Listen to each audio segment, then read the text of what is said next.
Hey guys, today we're going to be looking at volume of triangular prisms. Remember that a prism is a 3D object that looks like a box. This time, since we're talking about triangular prisms, the ends of each box is going to have a triangular base. Volume is how much space a 3D object can hold, and to solve for volume of triangular prisms, there's two different ways we can do this. We can either do length times width times height, or to find volume, we're going to take the area of the base and multiply it by the height.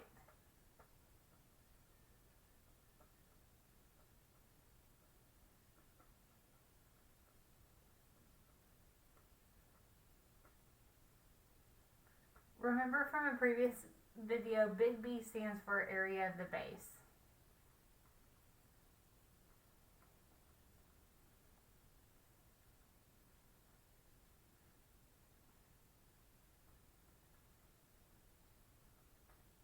Alright, so let's look at the first one and find the volume of this triangular prism.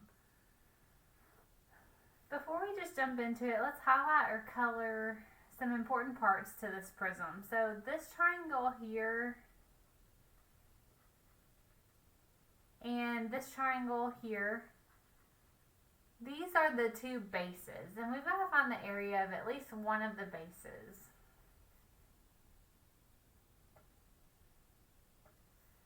This side going across here, this is actually how tall the prism is. And so if you can imagine, the prism is laid down on its side right now. Then we want to find the volume. Since we know a bunch of the different side lengths, here we're going to use the formula volume equals length times width times height. And then we're going to divide it by 2.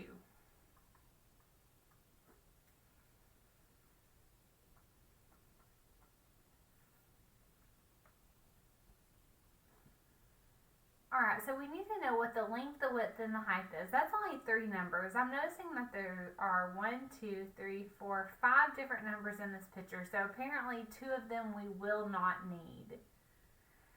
Of course, we're going to use this long side here since I have it highlighted, 14. That's the height of the prism. We need to know what the base and the height are of the triangular bases. We will definitely use this dotted line here because that's the height of the triangular base. And then we're going to use this length right here, which is the length of the base of the triangle. So let's plug it into our formula. Length times width times height. Now this length can be found in a different spot of our triangular prism. If you look directly across, this 10 also matches. It's across from the rectangle. So if this side here is 10, this other side here that I highlighted is also 10. So we're going to take 10 times the height of the triangle, which looks to be 8.3. Times the height of the actual prism, which is 14. And we're going to take that answer and divide it by 2. Now we can work this out in any order. We can work it out from left to right. 10 times 8 times 8.3 times 14, then divide that answer by 2. If we notice that there's an even number listed over here, we could take that even number, divide it by 2 first, and then multiply. There are so many different ways of doing it. Because it's just multiplication and division, you can do it in any order. I'm going to go ahead and just take it step by step and work each part out individually in order from left to right. So if I start right here, 10 times 8.3, I know from properties of 10, I can just take that 8.3 and move the decimal over once, and that tells me what 10 times 8.3 is. If you think about 10 times 8, that's 80. So 10 times 8.3, that's going to give us 83. Then we're going to take that answer and multiply it by 14.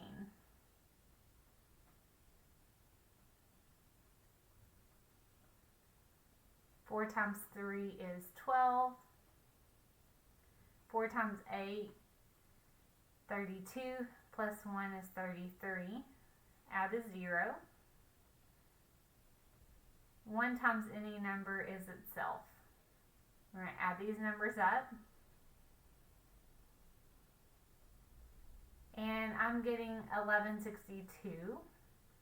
Well, we've done the length times width times height. If this was a rectangular prism, we would be done right here.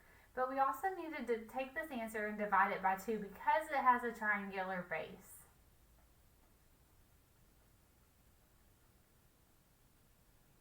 Two goes into 11 5 times.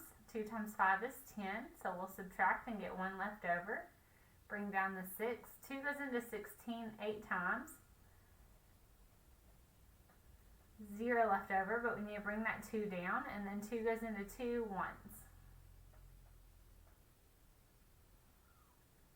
So our answer for length times width times height divided by 2, volume is equal to 581 centimeters. And since we're talking about volume, it's a 3D concept, so it's centimeters cubed.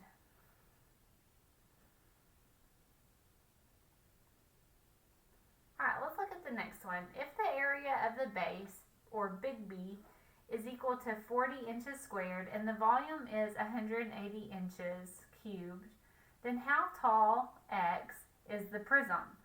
So if we look, the bases are already shaded for us, and we know that the area of the base, or big B, is 40 inches squared. So I'm going to go ahead and label that in our picture.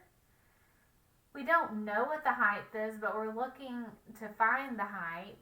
But we do know that the volume is equal to 180 inches. With the information that they gave us the area of the base. We're looking for the height. And then we're given the volume. It looks like we're going to use the formula. Volume equals area of the base times height. Let's go ahead and plug in our numbers. So we know that V, volume, is equal to 180 inches.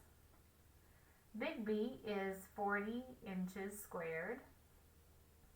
And then we do not know what the height is. So 40 times something is equal to 180. To figure out what that something is, we're going to work it backwards, kind of like solving equations. And whatever you see, we have to do the opposite to solve it backwards. So 40 times something is 180. To work that multiplication backwards, we're going to divide by 40 on both sides. The 40s will cancel out, leaving us with h, the height.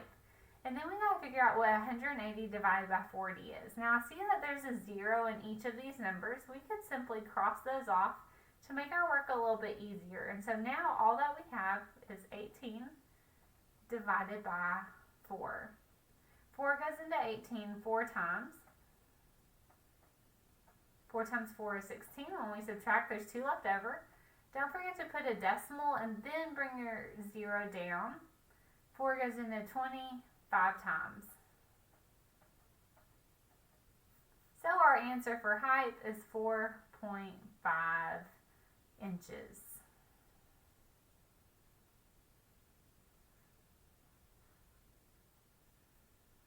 Okay guys, that's volume of triangular prisms. Remember, a triangular prism has a triangular base. And then the long side that connects the two triangles together is called the height. Even if it's laid down on its side like this photo here, the height is still the longer side that's connecting the two bases together.